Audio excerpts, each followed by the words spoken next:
Salut les fucking viewers. Cette vidéo risque de vous paraître légèrement glauque, je vous rassure, c'est le but. Afin de mieux illustrer mes propos, les images que j'ai utilisées sont celles d'époque et par conséquent les plus authentiques. Excusez parfois la qualité de celle-ci. J'aimerais vous rappeler que, si cette vidéo vous a plu ou vous plaît, prenez le temps de lire la description, abonnez-vous à la chaîne mais surtout partagez, et faites profiter de mon travail à votre entourage. Cette vidéo risque de légèrement vous remuer. Si les dieux, les anges ou même la Vierge Marie ne vous fascinent pas plus que ça, la conclusion de cette vidéo, et durant l'analyse de celle-ci, risque de vous laisser perplexe. En tout cas, je l'espère, c'est le but. Le père Malachi Martin disait « Si le Vatican révélait certains de ses secrets, nous serions incapables d'accueillir autant de fidèles dans nos églises. » Notre histoire débute en 1961 au nord de l'Espagne, dans un petit village nommé San Sebastián de Garabandal. Peuplé de 300 habitants, ce village au pied des collines complètement isolé du monde vit encore comme au début du siècle. Les habitants de ce village ne possédaient aucun moyen de transport. Il n'y avait ni eau courante, ni chauffage. Pour ce qui est de l'électricité, elle n'est fournie que le soir et ce de temps à autre. Inutile donc de vous préciser que la population ne possédait aucune technologie moderne. De la machine à laver en passant par la télévision, ces villageois devaient affronter les durs labeurs de la vie, comme au temps passé. Les habitants vivent, ou plutôt survivent, en élevant du bétail. Toute personne de la famille pouvant tenir un outil était donc mise à la tâche. Garabandal est le village le plus pauvre d'Espagne, mais il est aussi le plus religieux.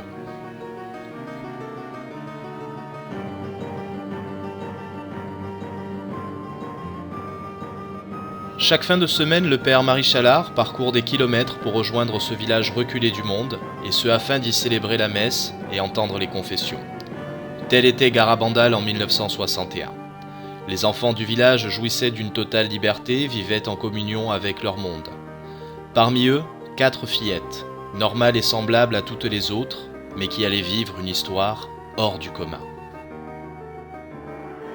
Conchita González, 12 ans. Marie-Cruz González, 11 ans. Jacinta González, 12 ans.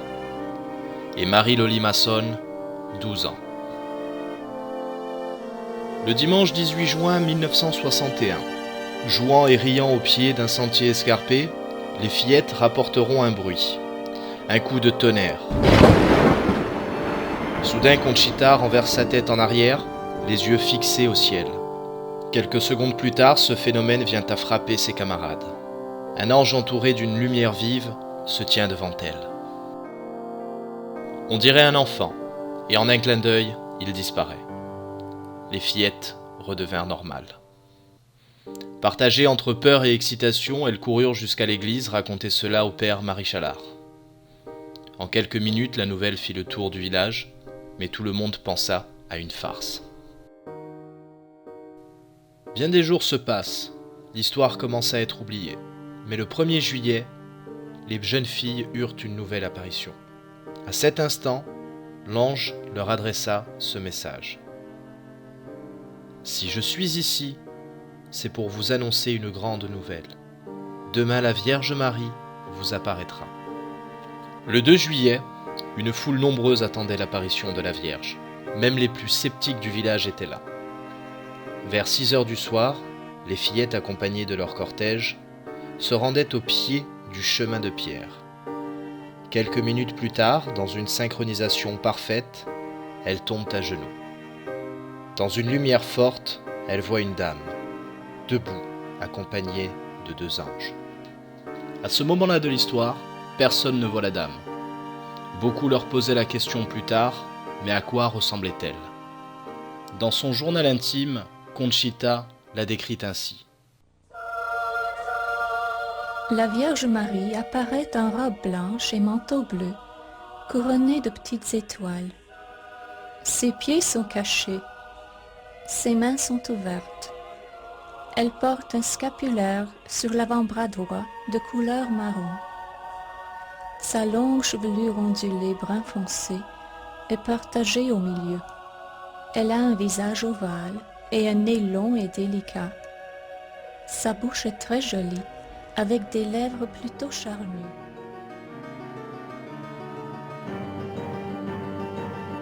La question que l'on se pose est pourquoi ces apparitions? La Vierge avait choisi ces 4 enfants pour ces raisons. Ils étaient simples, sans prétention, ni grande instruction, et leur foi était inébranlable. Et c'est à elle que la Vierge voulait délivrer un message. Un message pour l'humanité, et l'innocence de ces enfants devait convaincre le monde. Après avoir assisté aux transes de ces fillettes, beaucoup de personnes répandirent la nouvelle, et le village attira de plus en plus de curieux. Le lendemain, la Vierge revint, et cette fois-ci, avec son fils, Jésus. Elle voulut bénir des objets, afin d'apporter protection à leurs détenteurs. Les gens réagirent et immédiatement donnaient chapelet, croix, alliance aux fillettes, et ce rituel se tiendra plus tard à chaque apparition. Si bien que le miracle grandit, les fillettes recevaient des centaines d'objets regroupés dans un panier, et lorsqu'ils étaient bénis, une des fillettes allait dans le public, et même ne sachant pas à qui ils appartenaient, elle remettait toujours à la bonne personne. Le 4 juillet, la Vierge leur délivra enfin son message, mais leur fit jurer de ne pas le rendre public avant le 18 octobre.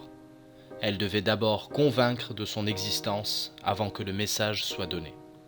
Et c'est de cette façon uniquement que sa parole serait entendue et crue. Et pour cela, il fallait des preuves. Plusieurs médecins étudiaient les fillettes pendant leurs extases. Ils constataient que leur corps était devenu dur, qu'elles ne ressentaient plus la douleur, que leur température était montée et leur masse corporelle multipliée. Il était devenu très difficile de les soulever.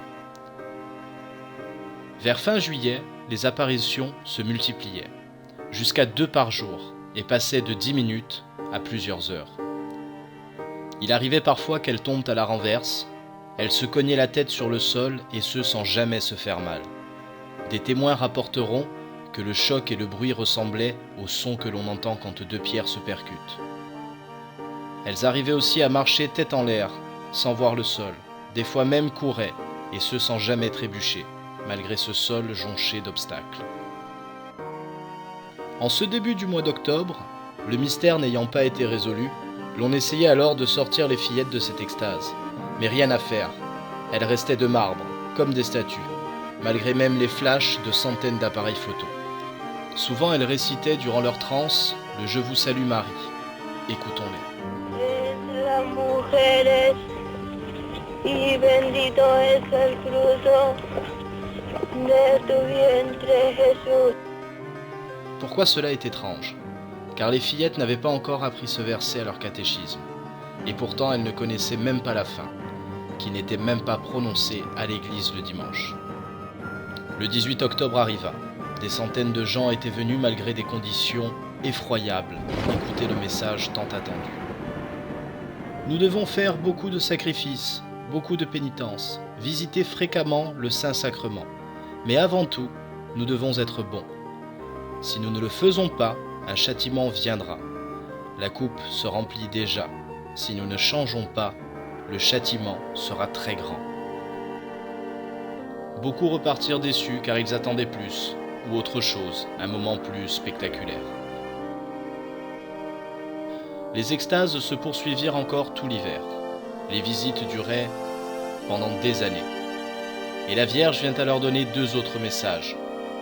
Le second était une mise en garde, mais cette fois-ci, elle dit qu'au vu de l'aveuglement des hommes par l'argent et le communisme, et que finalement rien ne change aux yeux de son fils, elle ne pourra pas les protéger indéfiniment de sa colère. Le 3e message alors, eh bien, il restera secret jusqu'en 1966. Cette année-là, la Vierge a tenu un long discours pour ce 3e message. Elle en délivra les secrets le 26 avril 1966. Mais ce que l'on peut retenir de celui-ci restera cette phrase. Si l'homme continue sur cette voie et qu'il ne se repent pas, il sera puni. Jour pour jour, dans 20 ans, il devra répondre du courroux de l'absinthe. Et moi, je vais vous poser une question. Nous sommes en 1966, et la Vierge nous a parlé de 20 ans jour pour jour. ma question est très simple. Que s'est-il passé le 26 avril 1986 ? Eh bien, il y eut la catastrophe de Tchernobyl, une catastrophe nucléaire. Et Tchernobyl, en ukrainien, veut dire absinthe. Et bizarrement, les soviétiques, après 1986, l'ont supprimé de leur dictionnaire. Car ils avaient une superstition.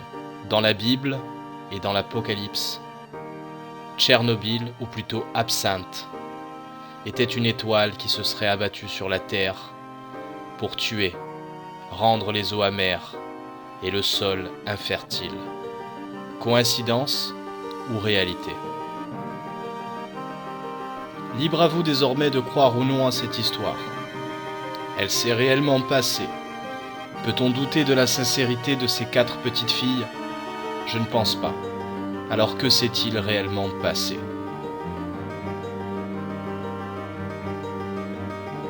Cette vidéo est maintenant terminée. J'espère vous avoir touché avec cette histoire. N'oubliez pas, si vous voulez approfondir, allez voir la description, il y a mes sources. Pensez encore une fois à vous abonner si ce n'est pas déjà fait, à partager la vidéo si elle vous a vraiment plu. Et à votre tour, faites découvrir cette histoire.